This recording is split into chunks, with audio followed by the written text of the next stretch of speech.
بسم اللہ الرحمن الرحیم۔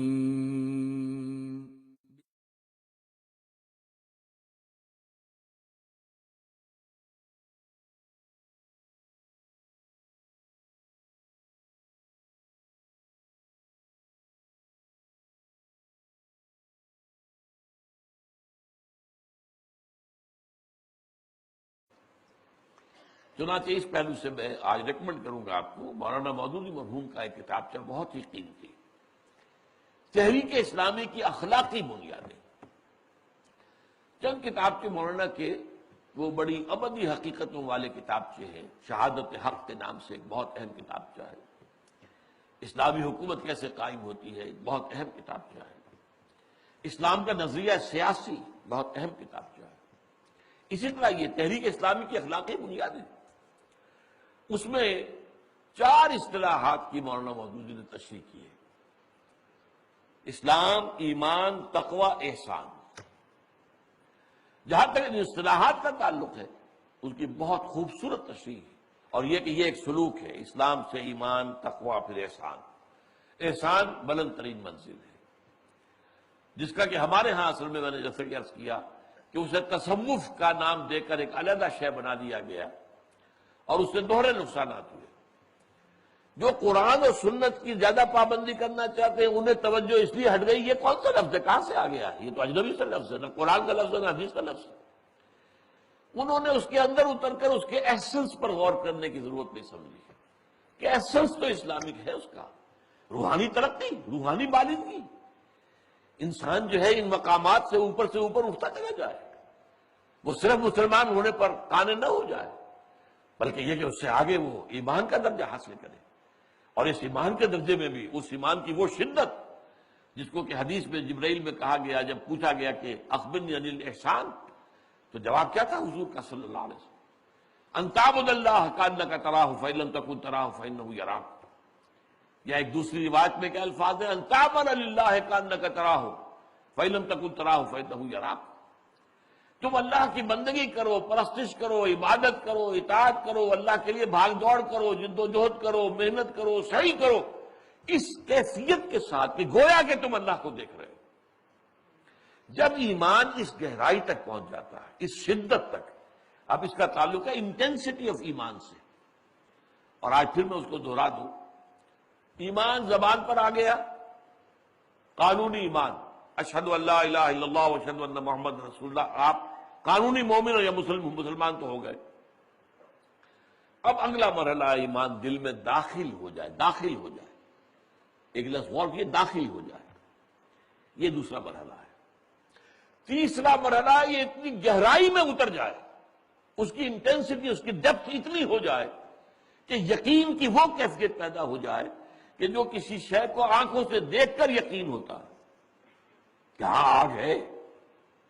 ایک تو یہ ہے کہ آپ نے دیکھا کہیں سے دھواں اٹھ رہا ہے، تو آپ کی عقل اور منطق آپ کو کیا بتائے گی؟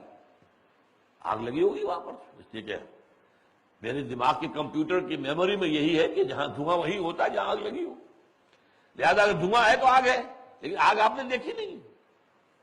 یہ علم الیقین کہلاتا ہے کہ آپ کو علم ہو گیا کہ یہاں آگ ہوگی، لیکن عین الیقین یہ ہے کہ آپ نے آگ دیکھ لی، آگے گئے، جا کے دیکھا واقعی آگ بھڑکی ہوئی ہے، یہ عین الیقین۔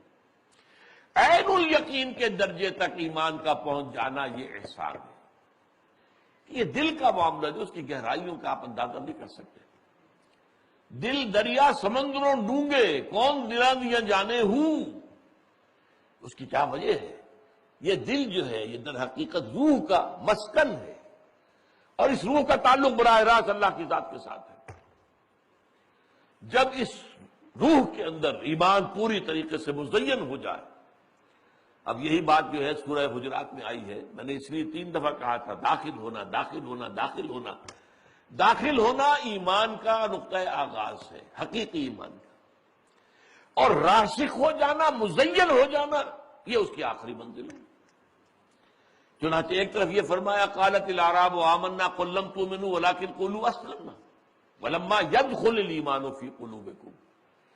یہ بدو دعویٰ کر رہے ہیں کہ ہم ایمان لے آئے، نبی ان سے کہہ دیجئے تم ایمان ہرگز نہیں لائے ہو، یوں کہو کہ ہم ایمان اسلام لے آئے۔ اور ابھی تک ایمان تمہارے دلوں میں داخل نہیں ہوا۔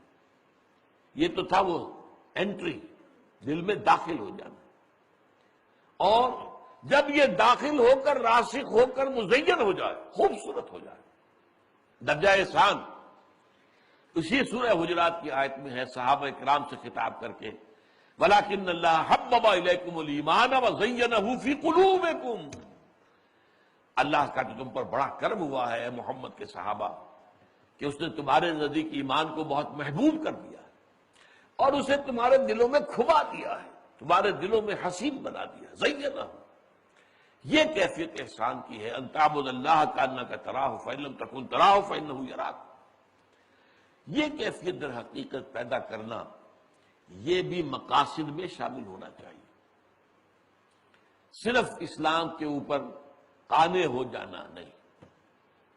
یہ جو دو ایکٹیویزم ہیں، نوٹ کر لیجئے، ایمان کی بنیاد پر دو ایکٹیویزم سامنے آئیں گے۔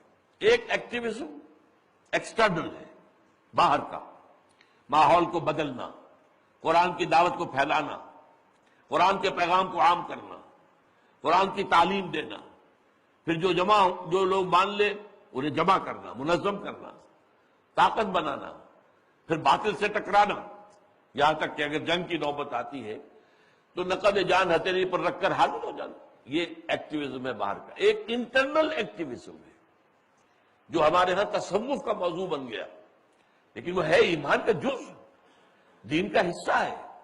صرف یہ کہ ایک عنوان جو آ گیا اس کے اوپر، اس کی وجہ سے بعض لوگ یہ بات کرتے ہیں۔ ہاں ٹھیک ہے، اس میں بعض چیزیں شامل ہو گئی ہیں، کچھ غلط نظریات بھی آ گئے ہیں، کچھ غلط تصورات بھی آ گئے ہیں، اس لیے کہ روحانیات کا علم تو بڑا قدیم علم ہے۔ آپ کو معلوم ہندوستان میں جوگیوں کا معاملہ ہے، بڑے بڑے کرشمے وہ دکھا دیتے ہیں، وہ بہت بڑے بڑے شعبدے دکھا دیتے ہیں۔ اسی طریقے سے کرسچین مسٹیسزم بہت بڑی شے ہے، بڑی اس کی تاریخ ہے، اس کے خراب پہلو بھی ہے۔ راہب خانوں میں جو کچھ ہوتا تھا، راہباؤں اور راہبوں کے درمیان نام نہاد، وہ اپنی جگہ پر ایک دھبا ہے، لیکن اس کا یہ مطلب نہیں ہے کہ کرسچین مسٹیسزم کے اندر کوئی پہلو تھا ہی نہیں۔ یقیناً ان کے ہاں بڑے بڑے درویش پیدا ہوئے، اس میں کوئی شک نہیں ہے۔ تو یہ معاملہ جو ہے اپنی جگہ پر ایک مشترک موضوع ہے، روحانی ترقی اسلام میں بھی وہ ہے۔ البتہ اسلام جو ہے وہ اس اندر والے پروسیس کے اوپر، اس میں ہمیں ایک بات نظر آئے گی کہ حضور اور صحابہ کرام کی زندگیوں میں یہ باہر والا پہلو زیادہ نمایاں نظر آتا ہے، اندر والا پہلو اتنا نمایاں نظر نہیں آتا۔ غزوہ بدر کے حالات ہمیں معلوم ہے، جو قربانیاں صحابہ نے دی ہمیں معلوم ہے، جو تکلیفیں صحابہ نے جھیلی ہمیں معلوم ہے، لیکن وہ جو کیفیات باطنی ان کو حاصل تھی ان کا ہمیں اندازہ ہی نہیں۔